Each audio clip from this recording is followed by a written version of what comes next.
Welcome to the Chiefs.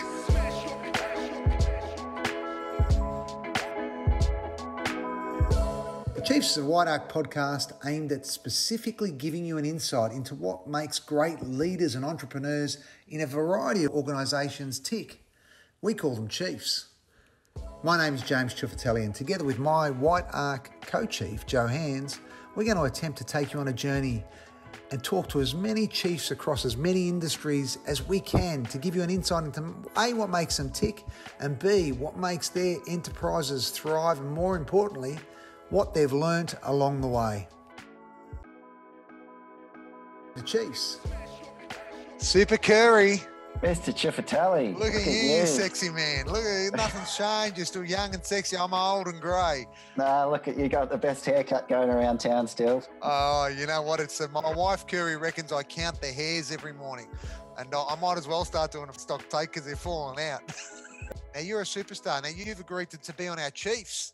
So today, I've got the great privilege of interviewing Matt Kerr. Welcome, Matt.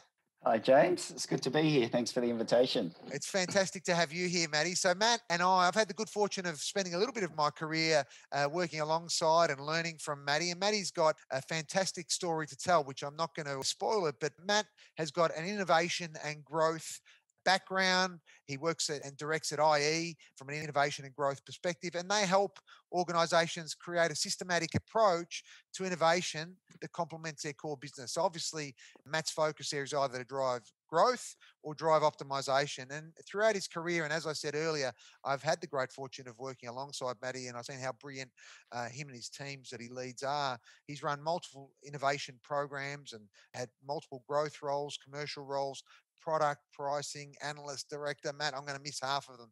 But welcome to the Chiefs. Thank you. And thanks for the promotion to director. Not sure that's actually on my CV on LinkedIn, but I'll take it. You know what, Matty? If it's not there, it will be there post this podcast. So, I'll Matty, have to put it in. Matty, you know what? We ask all the tough questions on the Chiefs. So I'm going to open up with a tough one. In one word, describe yourself. Ooh. I can't think of a word. I've gone completely blank. Innovative. Well, that maybe. That's a good one. I should have thought of that myself. A synthesizer. I love it. Synthesizer. Fantastic. Yep. I've got thoughts of Depeche Mode from the 80s in my head, but synthesizer's a ripper, and I think it's going to come to life through these interviews, through some of the work that you do. So, Matt, I told a little bit of a story about you, but your story is so much richer than what I've shared. What is your story? Tell our listeners about yourself and how you've arrived at being, so well renowned in innovation and growth.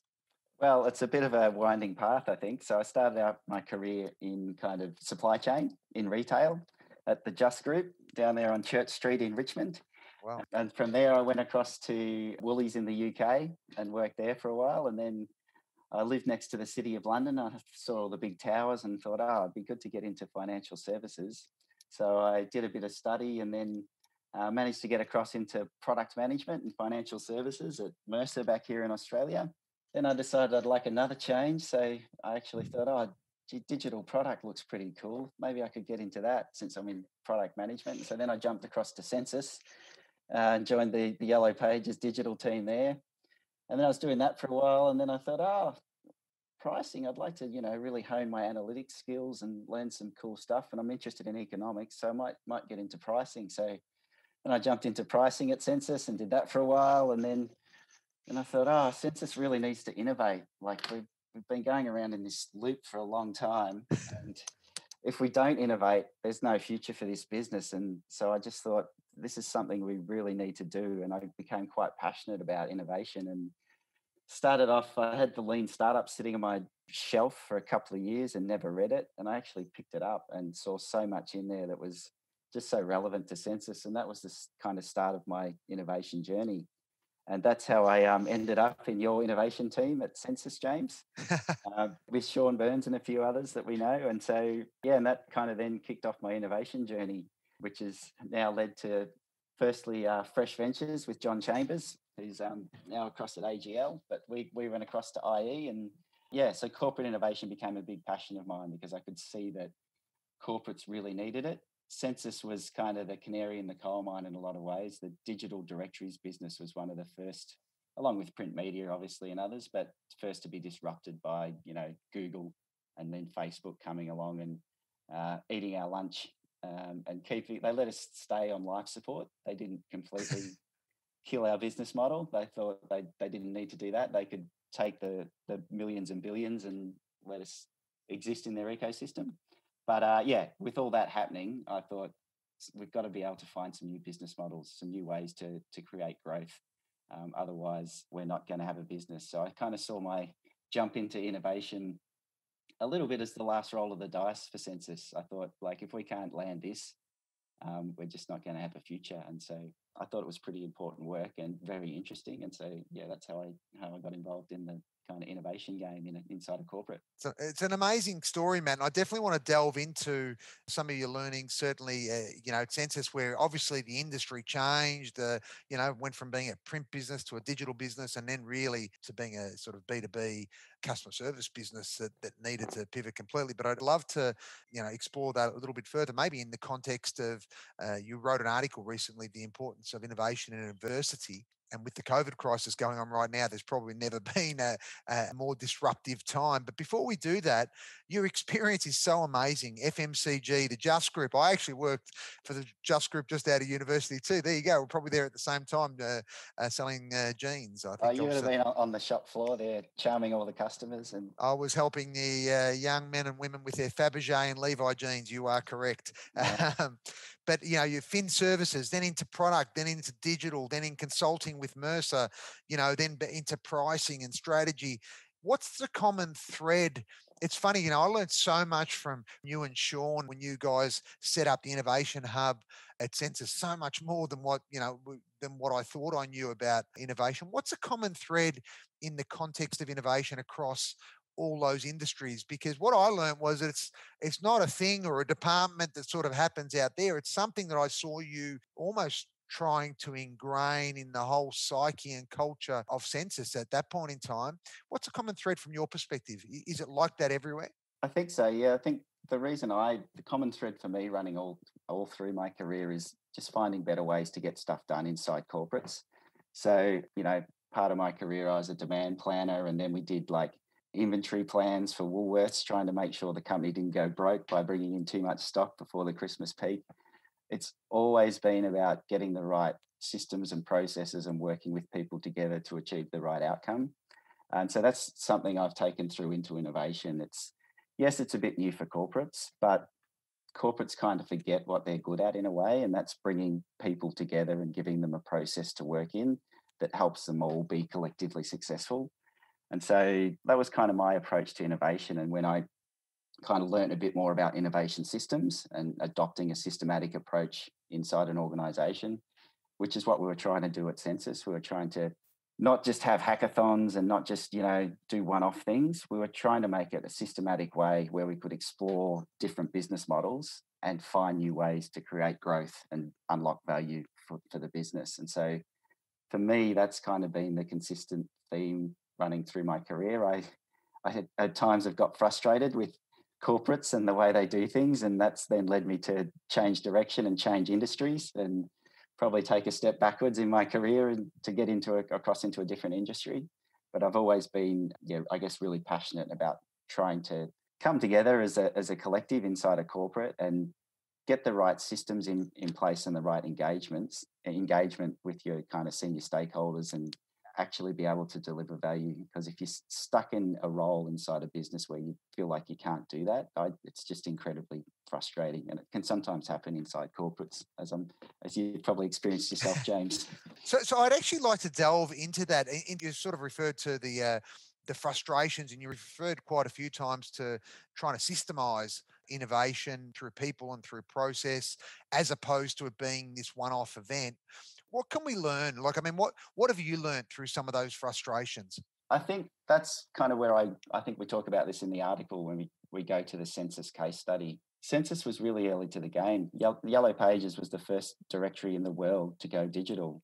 The first. It was the first. Then we often forgot that, didn't we? Yep. So, they were very early to the game there. They were one of the first to open up their API. They had an open API. They ran lots of hackathons. They built internal startups. But none of that led to a sustainable new business model. So a lot of money was spent A lot of resource was allocated, a lot of time was dedicated, but because it was a series of one-off initiatives. So I know they ran hackathons back in the day, and then they had some good ideas out of them, but then they tried to feed them into the standard business case process, where those ideas had to compete against whatever else we're trying to build. We're trying to build, shiny new products for you to sell through your sales channel, James, and that took tens of millions of dollars. And so those innovation initiatives, they might have been great ideas. They could have unlocked entirely new business models for Census. They just couldn't compete. They didn't get the airtime. They didn't get the resource. So I think, that's one of the key things that I've learned, is that if you try and put innovation through your standard kind of corporate machine of business casing, the thing about business cases is you're trying to figure out everything before you know it. And business cases are exercises where you pretend you've got all the answers and you put numbers against them, and then you tell the business, it all adds up. Yep, give us X million dollars because it's all going to be fine. But you don't actually know that most of the time in business, and especially not in innovation. It's amazing, Matt. I think the point you raise is a really, really good one, right? Because I think, if I reflect back on our time when you were running innovation, some of the strategies and thoughts and initial concepts that we had and tested in market were amazing. Really could have created whole new revenue streams for the business. But then I think back in the context of competing priorities and competing agendas and obviously the responsibility to the shareholder. Is there an example where you've either worked on or you've seen where organisations have been able to have a systematic approach, if you like, to driving innovation at scale whilst in parallel running their business? I know there's the examples of Apple with the iPhone and what have you, but there's stuff that inspires you that we think we can learn from. I think one of our clients actually was Yarra Valley Water. And we were quite surprised going in there. Like, we knew nothing about them, and we were like, they're a semi-state government-owned water utility. How innovative could they be? But what they'd managed to do was build an amazing culture of internal innovation. So while they had a very clear remit to make sure when the tap was turned on that the water flowed and that it was clean, and so they had to make sure also that didn't cost too much. They had to make sure that they delivered value to the customer. But they'd also, through their amazing internal culture, been able to do stuff like build a waste-to-energy plant, put solar panels all over their car park. They managed to carve out a way to not only make sure they were excelling in their core part of the business, but also do interesting things, innovative things that unlocked value for their stakeholders and the community. That's a great example. Yeah, they're a really interesting example. We came in and helped them reboot their strategy, and they wanted to become more systematic because they felt like they were being relatively opportunistic. So opportunities had presented themselves, and because of their culture and the way their open kind of management structure, they'd been able to capitalize on them. But they saw, as they looked into the future, 50 years ahead, in an era of climate change and not enough water and having to manage the urban environment, that they really wanted to become more systematic. So they had a great foundation to build on. But even for them, they were looking to us to help them become more systematic, really identify those areas they wanted to go after hard, line from the board through the exec down into the organisation and say, yes, we're going to go hard after the circular economy, for example, and it's going to be these things, and really start to execute on that in a much more strategic fashion, because their successes, they felt like up to that point, while fantastic, had been a little bit more opportunistic in nature. And how did you drive that system that you keep referring to, Matt, across the Yarra Valley exec team, if you like? Or was it something they all leaned in on? Did they go and actually set up, someone who headed up innovation and they were the spokesperson? Or how did you drive that? So that engagement was more of a strategy piece. And so we had fantastic engagement with the board. So we walked in there and thought we were going to be engaging with the exec team. And then they said, you can interview all of our board members. So every single board member in that organisation made themselves available to us. And we were then able to talk to them about what they thought innovation was about and what sort of value they wanted to create as a water utility. So for them, it wasn't just about the dollar. They were quite interesting because the definition of value was about, for different people, it meant different things, and creating alignment around that definition was even powerful for them. So some of the board talked about the concept of stewardship and leaving the environment in better state than they found it, because obviously their catchment, the health of the catchment is so important to the quality of the water they can provide.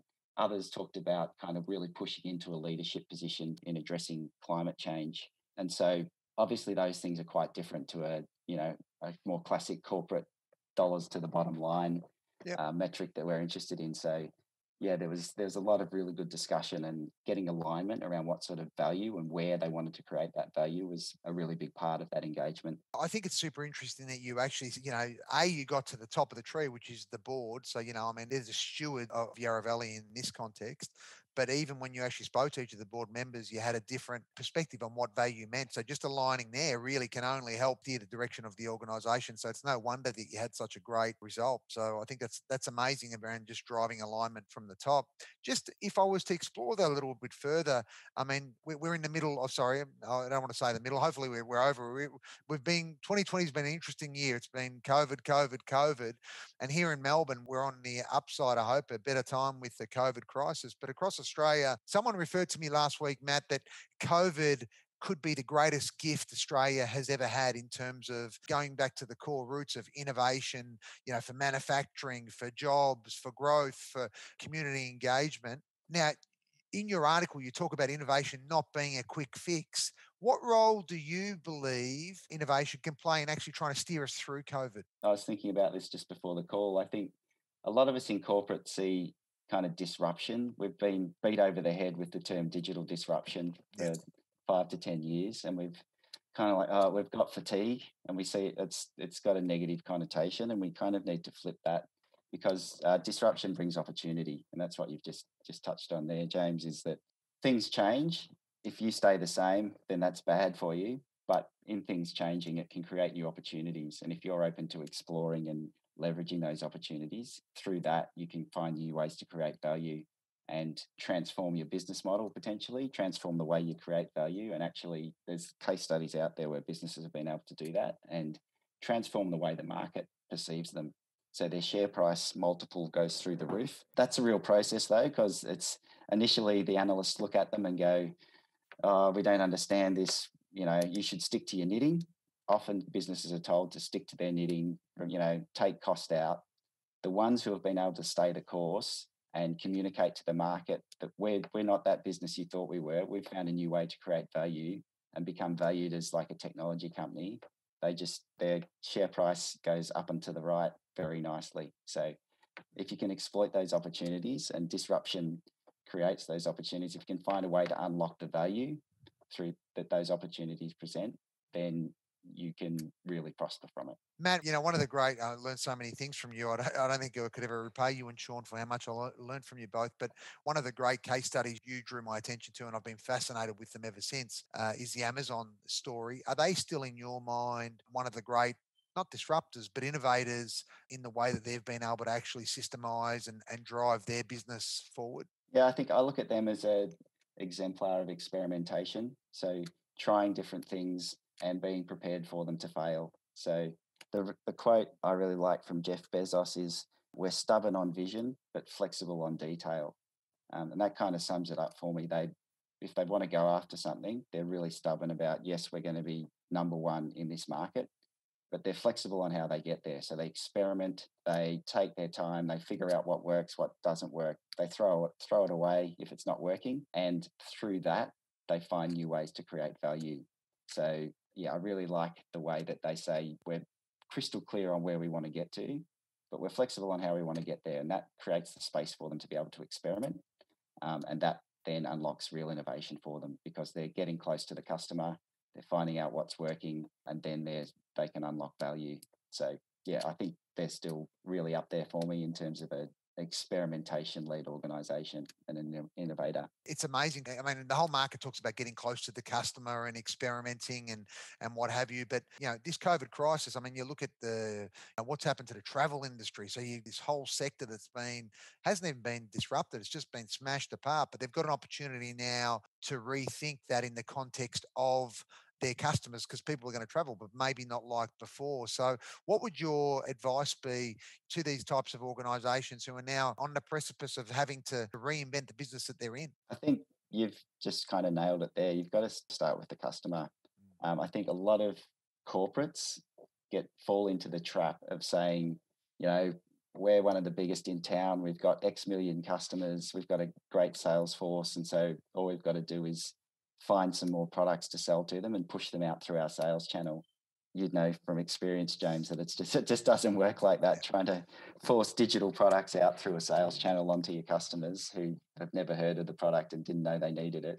It just doesn't work. And so you've really got to flip that around. And in this moment, you've got to look at what customers are doing in their lives and try and align the value that you're creating to that. So people's lives have changed. I'm talking to you from my son's bedroom.